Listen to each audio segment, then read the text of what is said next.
นี่บักเพชรสวีเดนเด้ออากาศเศร้านั่งกินกาแฟสูบยา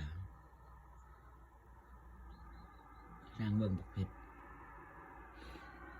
ที่นี่ก็ต้องปลูกกินเองปลูกได้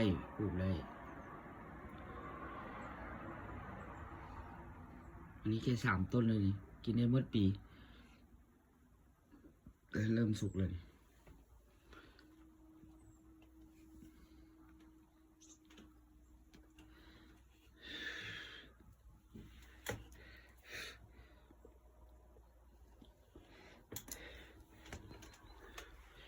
ดกบอกไม้ปีนี้